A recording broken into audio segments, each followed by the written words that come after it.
This is Vero Beach. Vero Beach, Florida. Now, Florida isn't the first place that comes to mind when you talk about wine. Hell, it's probably not even in the top 10. But between the strip malls, surf shops, and sunburned tourists, you'll find places like Summer Crush Winery, sitting quietly on the line between Vero Beach and Fort Pierce. Laid back, unpretentious, and pouring the kind of wine that makes you forget the rules. My kind of place. But before we try anything, make sure to like this video, subscribe to the Crazy Travel Guys, and let us know where we should go next. Thank you.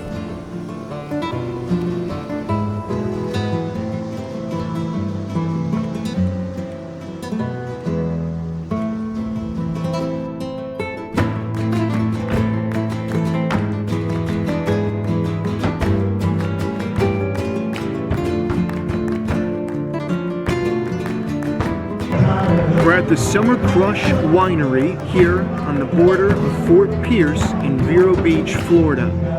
Stay tuned.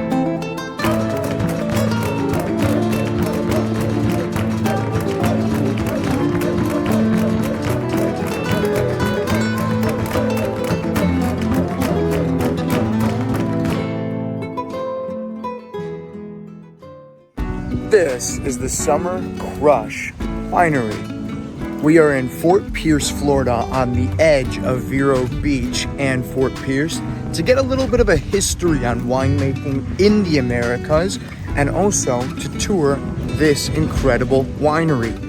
Ever since the 1400s, people have been attempting to make wine here in the Americas, and it wasn't until the 1600s when wine finally became up to 2/3 of all the Americas' production. Where did it happen? How did it happen? The problems with making wine. Stay tuned, because in this video, I'm breaking down everything.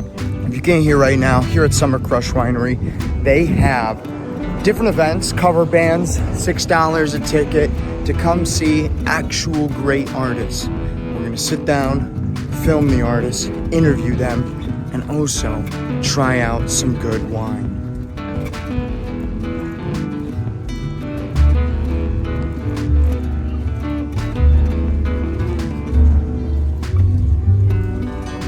Yeah, so in 1564, the oldest wine in the New World. The very first written account of wine being made in the New World was in 1564 at Fort Caroline, Florida, just outside of today's Jacksonville.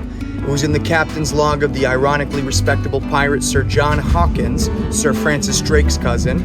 He mentions 40 hogsheads of wine at a French Huguenot settlement made with the native Muscadine grapes. Absolutely butchered all of that.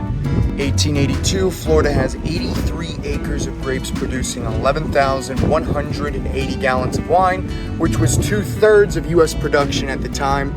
In 1880, the temperance movement gained traction in Florida by the late 1800s, and in 1885, Florida adopted a new state constitution that included a rule allowing each county to decide whether it would permit alcohol.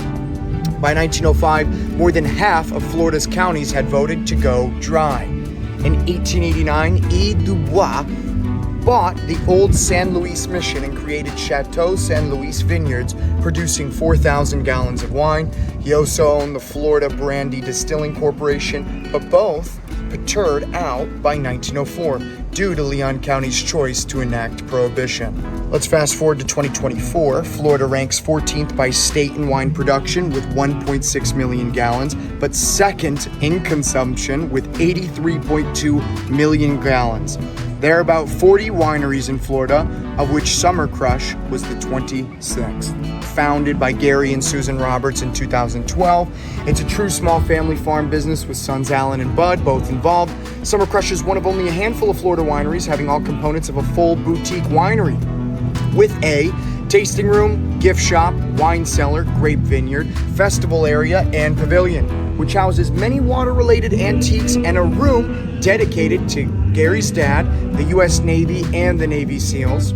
We offer guided wine tastings as well as tours of the vineyard and cellar, and are a certified Florida Farm Winery, a fresh from Florida and Florida Agri-Tourism member. Our Muscadine wines have won multiple medals, including gold medals at the Finger Lakes International Wine Competition, with the second largest in the country, as well as Best of Show at the Florida International Wine Competition. But we're gonna go try out the wine, and we're also going to see these performances. Stay tuned. No one heard it all night, even the chill. I cried, I am teary-eyed,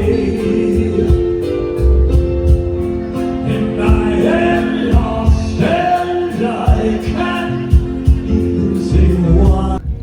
Yeah, you might think, what is that? What is that? Don't worry, it's just a gator, a tiny one. Right there, you can barely see him.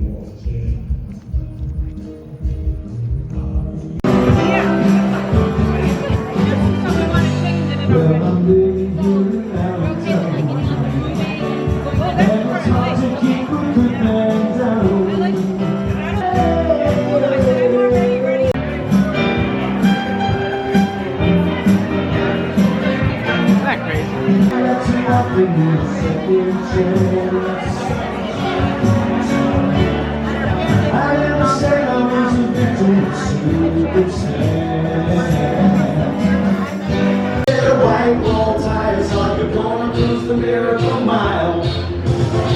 Nowadays you can't be too sentimental. Your best friends are true baby blue continental. I'm gonna move up, even if it's old junk, it's still rock and roll to me. Ain't rich your average teen.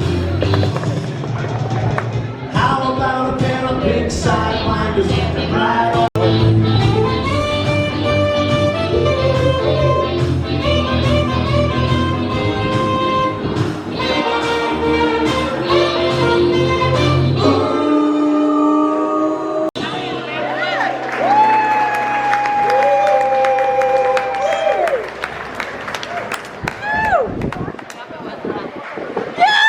Yeah, Billy won a Grammy for.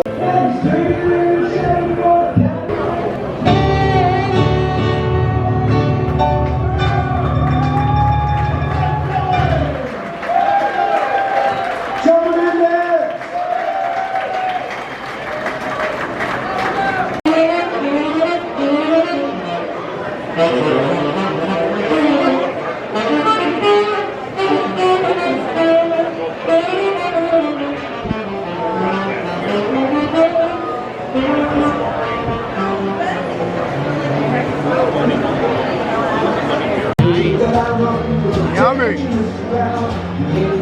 That's some good food porn right there. Something from his Innocent Man album about keeping the music alive. See, that's what you're helping to do by coming out.